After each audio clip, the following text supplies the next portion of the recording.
পরকালের সবচেয়ে ভয়ঙ্কর শাস্তি কোনটা জানো? এটা কোনো গনগনে আগুন না, এটা ফুটন্ত পানিও না, এটা তার চেয়েও কোল শীতল একটা অনুভূতি। একবার চিন্তা করো, তুমি হাসরের ময়দানে দাঁড়িয়ে আছো, ভীত সন্ত্রস্ত, সবকিছু সবার সামনে উন্মুক্ত। রহমতের ছোট্ট একটা ইশারার জন্য সবাই ব্যাকুল হয়ে আছে। একটা নজর, একটা ছোট্ট সামান্য কথা। ঠিক তখন কিছু মানুষের ব্যাপারে আল্লাহ সুবহানাহু ওয়া তাআলা বলবেন, ওয়ালা ইউকাল্লিমুহুল্লাহু ওয়ালা ইয়ানজুরু ইলাইহিম। আল্লাহ তাদের সাথে কথাও বলবেন না, আল্লাহ তাদের দিকে তাকাবেনও না।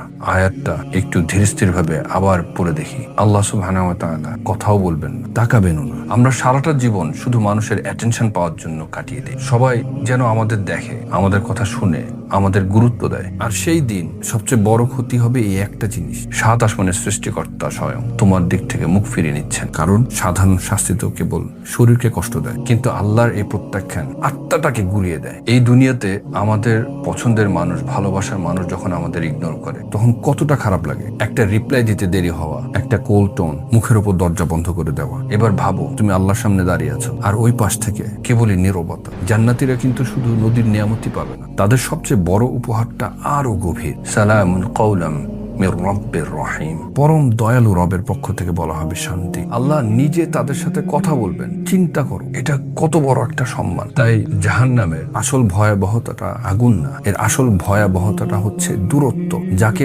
ভালোবাসার জন্য তোমার আত্মার জন্ম, তার থেকে চিরতরে দূরে চলে যাওয়া। আর সবচেয়ে ভয়ের ব্যাপারটা কি জানো? কিছু মানুষ আস্তে আস্তে নিজেকে এই দূরত্বের জন্য তৈরি করতেছে। প্রতিটা অবহেলা করা সলা, প্রতিটা অহংকারী গুনাহ, আর প্রতিবার যখন মন বলে ওঠে আমি জানি এটা ভুল, বাট আই ডোন্ট কেয়ার। শুধু গুনাহ মানুষকে ধ্বংস করে না। ফিরআউন গুনাহ করছিল, 100 জন মানুষকে খুন করা লোকটাও গুনাহ করছিল। কিন্তু যেই মনটা পরোয়া করা ছেড়ে দেয়, ফিরে আসা বন্ধ করে দেয়, লজ্জা পাওয়া ভুলে যায়, সেটাই আসলে সবচেয়ে ভয়ানক ভয়ঙ্কর জায়গা। কারণ আল্লাহ সুবহানাহু ওয়া তাআলা ভালোবাসেন যে তার কাছে গুনাহ করার পরও ফিরে আসেন, একদম ভেঙে পড়ে, লজ্জিত হয়ে, চোখের পানি ফেলে। তিনি নিখুঁত মানুষ খোঁজেন না, তিনি খোঁজেন অনুতপ্ত হয়ে ফিরে আসা মন। আল্লাহ সুবহানাহু ওয়া তাআলা যাদের দিক থেকে মুখ ফিরিয়ে নেন, তারা কেবল কিছু সাধারণ পাপী না, তারা হলো এমন কিছু মানুষ যা তওবা করার বদলে অহংকারকে বেছে নিয়েছিল, বিনম্র হওয়ার চেয়ে দূরত্ব বজায় রেখেছিল, নিজেকে সাবমিট করা, আত্মসমর্পণ করার থেকে ইগোকে বড় করে দেখেছিল। তাই আল্লাহর কাছে শুধু জান্নাত চেও না, তার নৈকট্য চাও। আল্লাহুম্মা লা